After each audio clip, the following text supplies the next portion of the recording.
Hello বন্ধুরা, আমার বরে যে সমুদ্র থেকে মাছ নিয়ে আসেন আর এই মাছগুলো আজকে আমি দারুণ একটা রান্না করবো। চলো কি রকম রান্না করি সেটা তো তোমাদের সঙ্গে শেয়ার করবো। আর এইদিকে দেখো কতগুলো পিস নিয়ে এসেছে, দেখিয়ে দিচ্ছি। সমুদ্রের টাটকা বড় বড় মাছ কিন্তু খেতে হেভি লাগে, এই যে দেখতেই পাচ্ছ। হ্যাঁ, অবশ্যই কিন্তু জানিয়ে দেবে তোমাদের কার কার সমুদ্রের মাছ খেতে ভালো লাগে আর কে কে ভালোবাসো খেতে। আমার কি ভালো লাগে সত্যি কথা বলতে, সমুদ্রের মাছের থেকে পুকুরের মাছ আর নদীর মাছ খেতে অনেকটাই ভালো লাগে আমার। তো যাই হোক, চলো এটা রান্না করে তোমাদেরকে দেখাই। আর এইদিকে দেখো থালাই সুন্দর করে সাজিয়ে নিই। তারপরেই ভালো করে কিন্তু নুন হলুদটা করে দিয়ে দিলি, ছড়াই দিলি, পরিমাণ মতো নুন হলুদ দিলি আর দিয়ে করে কিন্তু ভালো করে এগুলোকে মাখাই নিবে। যত ভালো করে মাখাবে তত টেস্ট হবে। কিন্তু তার জন্যই দেখো আমি কিন্তু এত ঘষে ঘষে ভালো করে নুন হলুদ গুলা মাখাই নিচ্ছি, যাতে সুন্দরভাবে মাখিয়ে দিলে ভালো করে টেস্টটা হয়। চলো মাখানো তো কমপ্লিট। আর এইদিকে চলে এসেছি আমি রান্নাঘরে। রান্নাঘরে তো গ্যাসে একদম কড়াই চাপাই দিচ্ছি আর কড়াইটাও কিন্তু গরম হয়ে গেছে। তারপরেই দেখো সরিষা তেলটা ঢালে দিলি সুন্দরভাবে।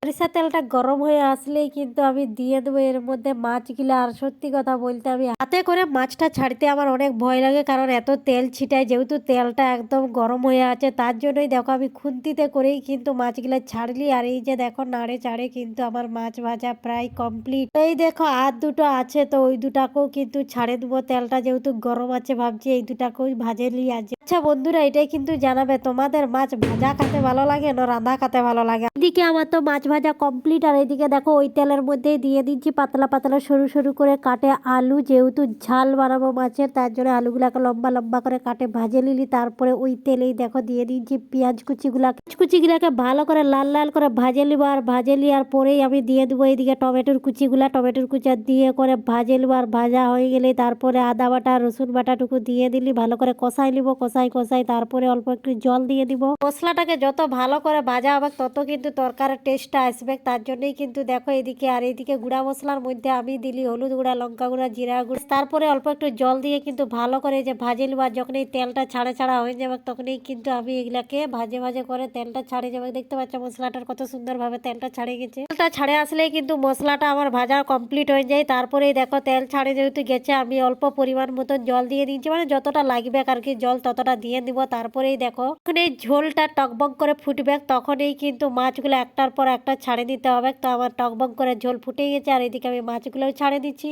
সব মাছগুলো দিব না, যেহেতু দুইজনের রান্না এই জন্য কটাই মাত্র দিব, এই 2-3 পিসেই দিব, আর বেশি দিব না, দুইজন যেহেতু খাবো। কিছুক্ষণ এরকম টকবক করে ফুটবে। তারপরে পরিমাণ মতন একটু লবণ দিয়ে দিলি চাকে করে, যেহেতু লবণটা একটু কম হয়েছিল। তারপরে দেখো গ্যাসটা কমাই নিচ্ছি। আর কমাই দেওয়ার পরে টকবক করে একটু একটু করে ফুটতে আমার কমপ্লিট। আর উপর থেকে দেখো ধনে পাতা কিন্তু ভালো করে ছড়াই নিচ্ছি কুচি কুচি করে কাটে করে। ফাইনালি তো আমার রান্না কমপ্লিট। আমার এই রান্নার রেসিপিটা তোমাদের কেমন লাগলো অবশ্যই কিন্তু কমেন্ট করে জানাবে। যদি ভালো লাগে তাহলে লাইক কমেন্ট শেয়ার করে দিও। আর যদি এরকম ছোট্ট ছোট মিনি ব্লগ দেখতে ভালোবাসো তাহলে আমার পেজটা ফলো করে রেখো। টাটা বাই বাই, আজকের মতন এই পর্যন্তই ভিডিওটি।